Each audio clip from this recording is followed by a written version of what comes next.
Austra, c'est le nom du projet musical de Katie Stelmanis. Active depuis 2011, elle publie 4 albums à succès chez Domino Records. Mais en 2020, après la production de Régardé, l'artiste traverse des événements personnels qui la conduisent à vouloir tout arrêter.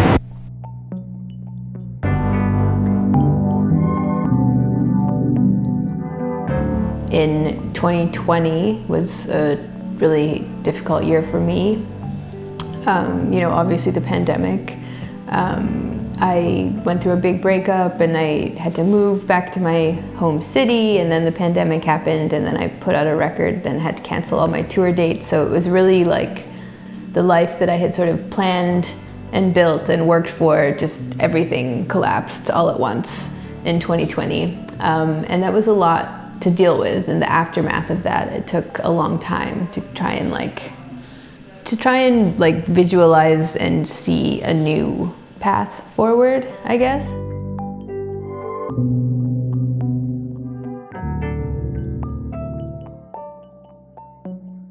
I actually found that I wasn't able to make music for a while. I think because ever since I was a kid, music had sort of been this way to escape or something to feel better. I would practice piano when I was a kid, and it was almost like a meditation. It was like I would just go into this sort of state and it would relax me and it would feel good, and that was always what kind of music did. But I think because things were so hard at that time, the music, it wasn't working. Like I wasn't feeling better when I was making or playing music. And so I decided to give it a rest for a while. And then over the next few years, I was able to kind of pick it up again and slowly get back into it. And I am in a place now where, again, you can just kind of get lost. And that's it's really nice to be able to have something where you can just sort of completely lose yourself. It's useful.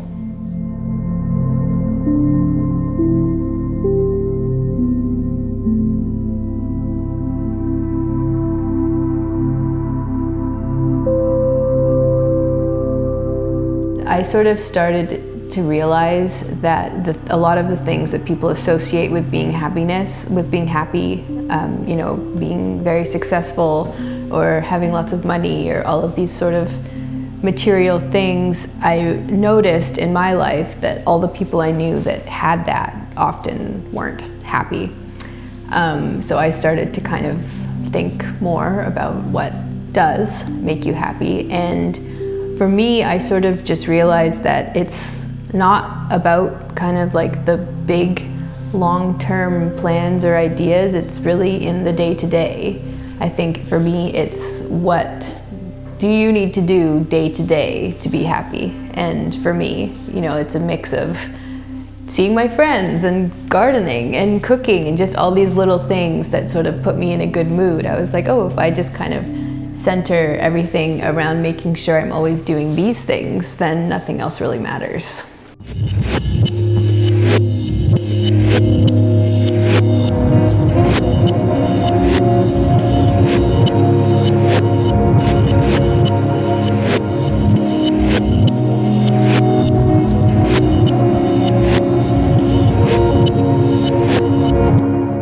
I've always really loved London and been so drawn to that city. I think I sort of have fantasies about London that maybe aren't totally founded in reality. But I was so excited about living there and just being surrounded by so many musicians that I had admired for so long. I feel like there's so many great musicians that come out of the UK. It's such a rich music culture. At the same time, I really sort of felt, I think because there's so much music and because I wasn't from there and didn't have an established community and an established network, I felt very sort of outside of it and lonely, honestly. I think when you live somewhere that isn't where you're from, it's really hard. Despite the fact I had a partner and I had some friends, I just didn't have the same grounded feeling that I have in Toronto. Toronto is much less exciting, for sure, than London, but it's where all my friends are and where my family is. And there's so many amazing artists and musicians in Toronto. There's just there's less infrastructure there. You know, like we don't have any of the big record labels. We don't have any of the cool magazines. We don't have like any of these like important cultural things where people can get jobs. We don't have that in Canada, in Toronto. So there's all these like really talented artists that are sort of just like aimless. But I think that, you know, being somebody who's been doing music for a long time, and you know, obviously I work with Domino, I have like connections to other cities, so I'm able to kind of like keep working while living in Toronto, even though none of my like people that I work with actually live there. Canada is definitely not as bad as other places. It's not as bad as the States right now. It's you know, I was really lucky during the pandemic to be in Canada because I received government assistance. I don't know if they did that in France, but I had to cancel 75 tour dates, and I received a monthly check from the government in order to live because of the lost income.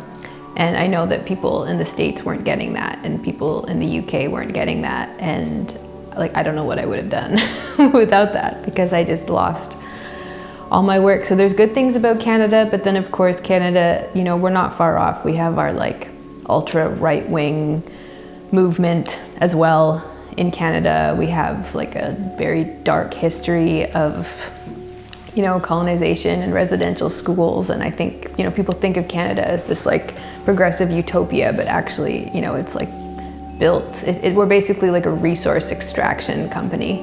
You know, we exist to produce oil, and we've also slaughtered hundreds of thousands of Indigenous people. So it's a complicated place to be. We're still like really torn between our like British colonial roots. Like there's so many people that still like have ties to England, you know. So in some ways it feels more European, I guess, than America, but only in some places, I don't know. It's a weird little colonized place.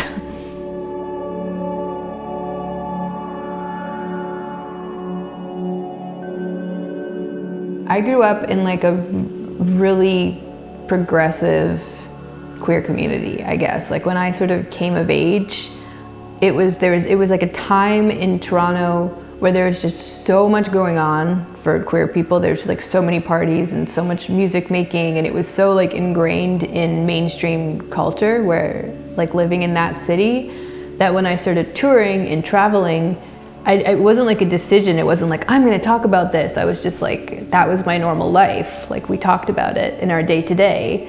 And then I realized through touring and doing interviews that other people don't. Donald Trump wins the presidency of the United States. He is now going to be called President-elect Donald Trump. He's walking up right now. You see him right there. He's going to be speaking momentarily. He's got his wife there. History has been made. Jake, this is a moment a lot of people are going to remember. When Trump was first elected, I remember I released my album Future Politics the day of his election. So when I had made the record, it was before he was elected. And I remember I made that record just with like so much optimism. You know, I was like, climate change is happening and like people are starting to take notice, and like I had so much optimism for like the future. And I mean, since then it's just obviously gotten way worse, worse than any of us could ever imagine.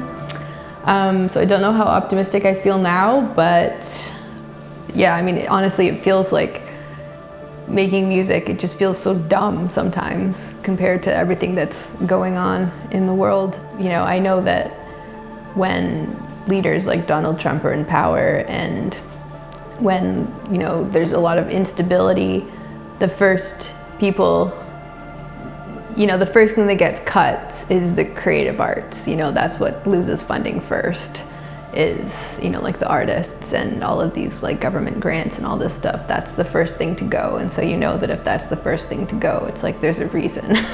So in that sense, it's like, I don't know, obviously being an artist is important, even though it can sometimes feel pointless.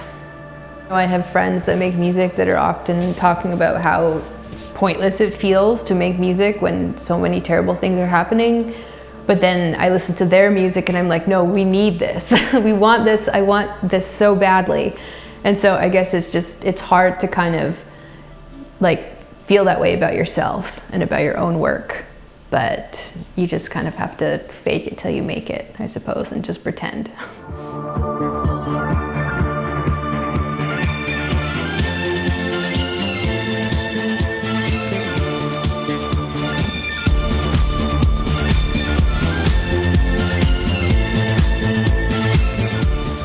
When I was making this record in the later years, or later like final stages of making this record, I was listening to a lot of Madonna Ray of Light, you know, which is like a huge pop album from like 1998 or 9 or something. And I remember when that record came out, and I was in middle school, I think, when that came out, and it was not cool. Like, my friends and I did not like that music. We thought it was like cheesy pop music, and we were not listening to it. We were listening to, I don't know, I don't even remember honestly, but like some weird, I don't know, I guess like rock music was cool. I remember at that time, everybody was like, I listened to alternative. I don't even know what that means, but that was what was cool, and Madonna was not alternative. But then I listen to it now, like 20 years later, and I'm like, this is amazing. And it's not only just amazing pop music, it's just an impeccable, like the production on the album is amazing. She was working with, you know, a really interesting, very underground producer, William Orbit from the UK. He wasn't like a major label pop guy. He was like a club underground producer, and they made the whole record together. It's just a good record, and it sort of just makes you think about pop music. Like obviously when it came out, when I was maybe 12, I was like, oh, this is pop, it's not real music. But then later on, when you actually listen to it, you're like, of course it is. Madonna's always been cool, really.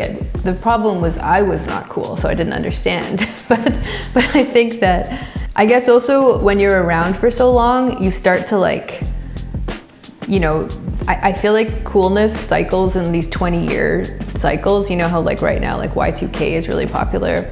And I think it's the first time in my life where I was alive the first time it was around. Like not only I was alive, but like I was witness to it. And it's funny because at the time of like the original Y2K, that fashion to me was not cool. That was like mainstream pop fashion. It wasn't like what the alternative like weirdos were wearing. You know, that it was very like mainstream fashion, like what you would see at H&M, but now it's become like this, the underground, like interesting, cool look. So yeah, I just think when you're an artist like Madonna, you're just inevitably gonna go through these cycles, you know, where it's like 1 year what you do is considered cringe, and 10 years later it's genius, and 10 years later it's cringe, and 10 years later it's just like you're constantly kind of like battling against these waves, I suppose. And now I'm out of the picture. A triangle before it ever joined together kicked me off the grid, out of the spectrum. So to be honest, I was actually inspired by this TikTok trend of crying makeup, where like, if I don't know if you like search on the internet or whatever, all these like there's all these like makeup tutorials for how to make it look like you've been crying. And you know, it's like, and I guess this is like a common thing on TikTok where they'll be like, okay, how to make it look like you're crying, or how to make it look like, I don't know, like you're sick, or how to make it look like you're like all these kind of like ugly makeups. And when I saw the crying makeup, I was like, oh, I want to do that for my cover. I think like ultimately with Chin Up Buttercup, there is something kind of like humorous and tongue-in-cheek about it. Like I think that because it came out of a period of such despair, at some point I was almost able to laugh at how bad I felt. Like, you know, when you have a really bad day and like your brain is telling you all these terrible things, and then the next day you're like, whoa, like what was going on there? So I was sort of able to look back on that period and like laugh at how almost like melodramatic I felt. And I sort of wanted to like satirize that with the cover. And just like sort of I envisioned this character who's just like so melodramatic and over the top. And in like producing a character that wasn't me, that made it a lot easier for me to like release these songs that were very personal and were written when I was actually feeling bad, but then being able to do that through like another character, like Buttercup or whatever, meant that I could just go all out with it and not have to worry about how it would reflect on me personally. I'm like, this is Buttercup and she's totally crazy, but I'm totally normal and fine. So it's like secretly, obviously Buttercup is me, but being able to project her on somebody else meant that I could have a lot more fun with it and be a lot braver with it.